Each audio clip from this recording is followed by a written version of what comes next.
Bonjour à tous, bienvenue sur VTV. Aujourd'hui, on va évoquer l'orgueil. Beaucoup de personnes se retrouvent bloquées, diminuées dans leur vie à cause d'un orgueil dont ils sont la plupart du temps inconscients, ce qui est grave. Aujourd'hui, on va donc voir comment l'orgueil agit. On va voir les causes, les conséquences et on va également voir ce que la parole de Dieu nous propose pour en sortir. Alors, avant toute chose, l'orgueil, c'est un sentiment exagéré de sa propre valeur, une estime excessive de soi-même qui porte à se mettre au-dessus des autres. Donc, on peut parler d'orgueil ou bien on peut reconnaître l'orgueil chez une personne ou bien chez nous-mêmes quand on se retrouve rempli d'un sentiment de supériorité, un sentiment d'être meilleur que les autres. Et c'est souvent un sentiment qui pousse à mépriser les autres, à faire preuve de condescendance, à se montrer hautain. Et cela n'a rien à voir avec la fierté dans la mesure où quand on est fier en général, on peut être fier d'une chose qu'on a accomplie, on peut être fier d'un atout qu'on a, qu'on possède, d'un privilège qu'on a. La fierté ne se compare pas aux autres. La fierté, c'est juste un sentiment positif qu'on a d'une chose qu'on possède ou bien d'une chose qu'on a accomplie. Mais l'orgueil en général, c'est par rapport aux autres. Et en général, on se sent au-dessus des autres personnes. Et le plus souvent à cause d'une chose qu'on possède. Le plus souvent, on se retrouve dans l'orgueil à cause d'un rang social qu'on a, d'un statut, parce qu'on a beaucoup de moyens financiers par rapport aux autres, à cause des diplômes. Ça peut aussi être à cause de la beauté. Dernièrement, j'ai regardé une interview d'une jeune fille qui expliquait comment elle avait manifesté beaucoup d'orgueil dans le passé. Et elle expliquait que son orgueil provenait des compliments qu'elle avait reçus. Parce que quand elle était depuis son plus bas âge, son plus jeune âge, elle recevait beaucoup de compliments sur sa beauté. Tout le monde lui disait qu'elle était très belle, qu'elle était comme une princesse. Et cela a fait naître un sentiment de supériorité par rapport aux autres dans son cœur. Donc, l'orgueil naît donc souvent d'un atout qu'on a. C'est-à-dire, quand tu te rends compte que tu as une chose que la plupart des gens n'ont pas, ou bien que beaucoup de gens n'ont pas, tu es exposé à devenir orgueilleux en fait. Cela nous fait comprendre que la personne qui doit veiller sur son cœur, c'est cette personne qui a un atout que les autres n'ont pas. Peut-être que c'est du succès, tu as commencé à faire une chose et tu as du succès par rapport aux autres. Là, tu dois veiller sur ton cœur. Les personnes qui sont exposées à l'orgueil sont souvent des personnes qui ont, comme je l'ai dit, une grande beauté, soit ça peut être l'intelligence, une intelligence hors norme, une intelligence spéciale, ça peut être encore autre chose. Mais en général, quand on a un atout que les autres n'ont pas, on est exposé à devenir orgueilleux. Si on ne veille pas sur son cœur, on court le risque de devenir orgueilleux. La deuxième chose qui caractérise l'orgueilleux, c'est un esprit incorrigible. Vous voyez des gens à qui on ne peut rien dire, on peut leur faire aucune remarque. Ils sont comme ils sont et personne ne peut leur donner de conseils. Personne ne peut rien faire pour essayer de les aider à s'améliorer, à changer. Et c'est quelque chose de terrible parce que si tu arrives dans une dimension où plus personne ne peut rien te dire, ça signifie que quelque part, tu te vois parfait, tu te trouves parfait. Et que, en d'autres termes, tu te considères comme Dieu. Parce que comme je l'ai dit dans une vidéo récemment, si tu ne reçois aucune remarque, ça veut dire que tu te considères comme parfait. Et ça veut dire aussi que tu te considères comme Dieu, parce que Dieu est le seul parfait en réalité. Donc si tu te vois parfait, ça veut dire que tu te mesures à Dieu. Et là, si tu es comme ça, mon frère ou ma soeur, tu es en danger, parce que c'est ce sentiment qui a habité le diable. Le diable était un ange. Avant de devenir Satan, il était un ange dans le ciel. Il était magnifiquement beau et rempli de sagesse, d'intelligence. Il avait beaucoup d'excellence. Et c'est à cause de ça, à un moment donné, il a voulu se comparer à Dieu. Il a même voulu prendre la place de Dieu. Et c'est là que sa chute est intervenue. Donc, plus que jamais sur la base de Satan, qui est une belle incarnation de l'orgueil, plus que jamais, la beauté, l'intelligence, la sagesse, le succès, la réussite sont des choses qui prédisposent à devenir orgueilleux. Donc, c'est très important de le savoir. Dans Ézéchiel 28, 17, par exemple, on peut voir, c'est Dieu qui parle ici. Ton cœur s'est élevé à cause de ta beauté. Tu as corrompu ta sagesse par ton éclat. Je te jette par terre, je te livre en spectacle au roi. Donc, en général, le cœur s'élève à cause d'une chose qu'on possède. Ça peut être une chose qu'on possède réellement, c'est-à-dire un atout qu'on possède réellement par rapport aux autres. Et parfois aussi, il arrive que les gens se retrouvent dans l'orgueil à cause d'un, comment je vais dire, un sentiment imaginaire de quelque chose qui n'existe pas. C'est-à-dire la personne s'imagine avoir un atout qu'elle n'a pas en réalité. Ça aussi, c'est un autre cas. C'est des gens qui se font des films dans leur tête et sur la base de ces films qu'ils se tournent dans leur tête, ils se comportent de façon condescendante envers les autres. Mais dans tous les cas, cela reste de l'orgueil. Et la conséquence de ça, c'est que Comme Dieu déteste l'orgueil, et surtout je pense que Dieu n'a pas oublié que c'est l'orgueil qui a perdu Satan, Dieu rabaisse les orgueilleux. Dieu diminue les orgueilleux. Beaucoup d'orgueilleux se retrouvent bloqués à cause de leur orgueil. Et on va le voir dans la parole de Dieu. Ésaïe 2:11. L'homme au regard hautain sera abaissé et l'orgueilleux sera humilié. L'Éternel seul sera élevé ce jour-là. Jacques chapitre 4 verset 6. Dieu résiste aux orgueilleux mais il fait grâce aux humbles. Luc chapitre 14 verset 11. Car quiconque s'élève sera abaissé et quiconque s'abaisse sera élevé. 1 Pierre 5:5. De même, vous qui êtes jeunes, soyez soumis aux anciens et tous dans vos rapports mutuels, revêtez-vous d'humilité car Dieu résiste aux orgueilleux, mais il fait grâce aux humbles. Dieu résiste aux orgueilleux. Ces passages ne sont pas exhaustifs. La parole de Dieu ne parle que de ça. C'est-à-dire, il y a tellement de versets dans la Bible qui nous parlent de l'orgueil. Et vous savez, quand une chose revient, souvent, quand une remarque revient souvent dans la parole, c'est que c'est quelque chose qui tient à cœur à Dieu. C'est important pour Dieu que nous puissions combattre l'orgueil. C'est important pour Dieu que chacun puisse surveiller, préserver son cœur de l'orgueil. Parce que l'orgueil, c'est quelque chose de destructeur, ça mène à la perdition. N'oublions pas que c'est l'orgueil qui a perdu Satan. Et surtout, l'orgueil va te conduire à vivre des blocages, comme on l'a vu d'ailleurs dans les passages que nous venons de lire. Parce que Dieu résiste aux orgueilleux. Je vous assure, bien-aimés, qu'il y a beaucoup de personnes qui se retrouvent avec des impasses, des blocages dans leur vie. Et c'est Dieu qui est en train de leur résister. Je connais une jeune dame, on s'est mariés à la même époque. Elle a 5-6 ans de moins que moi. Mais elle n'a jamais pu faire d'enfant jusqu'aujourd'hui. Et à chaque fois que je prie pour elle depuis des années, je ressens qu'elle a un problème avec l'orgueil. Je ne dis pas que son orgueil est lié à sa stérilité, mais en général, étant donné que la parole de Dieu nous dit que Dieu résiste aux orgueilleux, quand on expérimente un blocage, il faut vérifier son cœur. Il faut demander au Seigneur de nous montrer, au Saint-Esprit de nous montrer. Tu pries, tu dis Saint-Esprit, montre-moi s'il y a de l'orgueil dans mon cœur. C'est très important parce que l'orgueil peut justifier un blocage.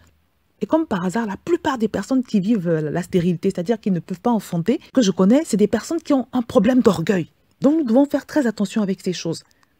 L'orgueil peut provoquer la stérilité, l'orgueil peut provoquer le blocage, l'orgueil peut provoquer le non-exaucement. Parce que si la parole de Dieu nous dit que Dieu résiste aux orgueilleux, ça veut dire que parfois tu peux prier et ne pas être exaucé à cause de Dieu qui est en train de te résister, parce qu'il a vu l'orgueil dans ton cœur. La parole de Dieu nous parle d'une écharpe qui avait été imposée à l'apôtre Paul. Et il s'en plaignait et il disait que cette écharpe avait été permise dans sa vie pour le préserver de l'orgueil. C'est biblique, hein, mes bien-aimés, donc on va le lire. Dieu m'a imposé une épreuve qui, telle une écharpe, tourmente mon corps. Elle me vient de Satan qui a été chargé de me frapper pour que je ne sois pas rempli d'orgueil. Au sujet de cette épreuve, j'ai prié 3 fois le Seigneur de l'éloigner de moi et il m'a répondu, ma grâce te suffit, c'est dans la faiblesse que ma puissance se manifeste pleinement. C'est pourquoi je me vanterai plutôt de mes faiblesses afin que la puissance de Christ repose sur moi.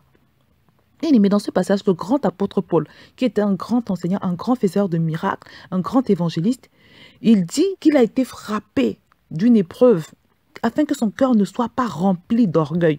Alors, je ne sais pas si l'apôtre Paul avait un problème avec l'orgueil, mais toujours est-il que ici il nous dit qu'il vivait une épreuve dont Dieu n'a pas voulu le délivrer afin qu'il ne soit pas rempli d'orgueil. Bien aimé, moi je pense que si l'apôtre Paul a pu aller jusqu'à faire cette confidence, ça veut dire que plus que jamais, l'orgueil peut créer des choses dans nos vies. L'orgueil peut vraiment pousser Dieu à nous résister, au point de nous laisser dans une situation où normalement on ne devrait pas être, parce qu'on a ce problème d'orgueil, ou bien parce que Dieu veut nous maintenir dans l'humilité. Et à contrario, l'humilité pousse Dieu à bénir et élever les humbles. On va le voir encore dans Proverbes chapitre 15 au verset 33. La crainte de l'Éternel enseigne la sagesse et l'humilité précède la gloire. Proverbe 18, 12, avant la ruine, le cœur de l'homme s'élève, mais l'humilité précède la gloire une fois de plus. Proverbe 22, 4, le fruit de l'humilité, de la crainte de l'Éternel, c'est la richesse, la gloire et la vie. Donc, mes bien-aimés, ce passage est clair. Si tu veux être élevé, si tu veux vraiment vivre la gloire, si tu veux vivre l'élévation selon Dieu, remplis-toi d'humilité, dépouille-toi de toute forme d'orgueil dans ton cœur et remplis-toi d'humilité. Comment être délivré de l'orgueil? Alors, il y a une chose à faire, c'est simplement se dire qu'on n'est rien. Se dire qu'on n'est rien et que tout n'est que grâce. Tout ce qu'on est, on parvient à l'être par la grâce de Dieu. Tout ce qu'on a également, on parvient à l'avoir par la grâce de Dieu. Le jour où un homme comprend qu'il n'est rien, je vous assure, s'il y avait de l'orgueil dans son cœur, ce jour, l'orgueil disparaît également de sa vie. Donc, se dire qu'on n'est rien, mais Dieu est tout. Nous ne sommes rien, même humainement. Nous ne sommes rien. C'est le souffle de vie qui nous trempe. Il suffit que Dieu nous retire ce souffle pour qu'on cesse de vivre, par exemple. On va lire un passage. 1 Corinthiens chapitre 4, verset 6. Que nul ne conçoive de l'orgueil en faveur de l'un contre l'autre. Car qui est-ce qui te distingue? Qu'as-tu que tu n'aies reçu? Et si tu l'as reçu, pourquoi te glorifies-tu comme si tu ne l'avais pas reçu? Qu'as-tu que tu n'aies reçu, nous dit ce passage. Et si tu l'as reçu, pourquoi te glorifies-tu? Donc, mes bien-aimés, tu peux être rempli de beauté, rempli d'intelligence. Peut-être qu'on t'a dit que ton quotient intellectuel est supérieur et largement supérieur à la moyenne des personnes. Peut-être que tu as réussi dans les affaires. Peut-être que tu es devenu très riche. Je ne sais pas quels sont tes atouts, tes privilèges. Mais la parole de Dieu te dit que quoi que ce soit, que cela peut être, sache que ces choses-là, ces privilèges, ces atouts que tu as, tu les as reçus. Toutes ces choses ne sont que le fruit de la grâce de Dieu. Par exemple, tu es beau, tu es un bel homme. Qu'est-ce que tu as fait pour avoir cette beauté? Rien. C'est une grâce que Dieu t'a donnée. On est comme on est. Donc, tu n'as pas à te glorifier de ta beauté, tu n'as pas à te glorifier de quoi que ce soit. Tu n'as pas à te glorifier de ton rang social. Parce qu'une fois de plus, tout n'est que grâce. Donc, vraiment se dire qu'on n'est rien et donner systématiquement toute gloire à Dieu. Et dans tout ce qu'on fait, pour ceux qui servent Dieu par exemple, ne jamais chercher à faire ce qu'on fait pour le Seigneur dans le but d'être vu, d'avoir du succès. En fait, ce que je veux dire, c'est que quand tu sers Dieu, ton objectif doit être de réussir l'œuvre de Dieu que tu fais. De bien faire la volonté de Dieu, pour le plaisir de Dieu, pour la gloire de Dieu. Mais pas pour devenir quelqu'un d'important. Pas pour devenir un homme à succès ou une femme à succès. Pas pour devenir un homme célèbre, une femme réputée. Non. Ce que tu fais pour le Seigneur, tu le fais pour réussir l'œuvre de Dieu, pour que le nom de Dieu soit glorifié. Et quand on te félicite, tu dis pas merci, tu dis gloire à Dieu. Que toute la gloire revienne à Dieu. Vraiment prendre l'habitude de s'effacer et de toujours mettre Dieu devant, d'utiliser tout ce qu'on a pour glorifier Dieu. Si on t'apprécie pour ta beauté, tu dis oui, Dieu est bon. Il a été bon envers moi. Il m'a créé tel que je suis. Il a fait de moi une créature merveilleuse. Toujours donner la gloire à Dieu. Si on te félicite pour ta réussite financière, tu dis oui, le Seigneur est bon. Il a été fidèle envers moi. C'est un Dieu fidèle. Au lieu de dire oui et de commencer à gonfler, non. Toujours redonner la gloire à Dieu, te dire que tu n'es rien et que tu n'es ce que tu es que par la grâce de Dieu. Donc c'est très important. On va lire un dernier verset. Dans Philippiens chapitre 2 au verset 5. Ayez en vous les sentiments qui étaient en Jésus-Christ, lequel existant en forme de Dieu n'a point regardé comme une proie à arracher d'être égal avec Dieu, mais s'est dépouillé lui-même en prenant une forme de serviteur, en devenant semblable aux hommes, et ayant paru comme un simple homme, il s'est humilié lui-même, se rendant obéissant jusqu'à la mort, même jusqu'à la mort de la croix. C'est pourquoi aussi Dieu l'a souverainement élevé et lui a donné le nom qui est au-dessus de tout nom, afin qu'au nom de Jésus, tout genou fléchisse dans les cieux, sur la terre et sous la terre, et que toute langue confesse que Jésus-Christ est Seigneur, à la gloire de Dieu le Père. Cette parole nous dit que Jésus a laissé son rang de Dieu pour prendre une forme de serviteur. Il s'est humilié, il s'est rabaissé. Et nous savons tous comment Dieu l'a élevé.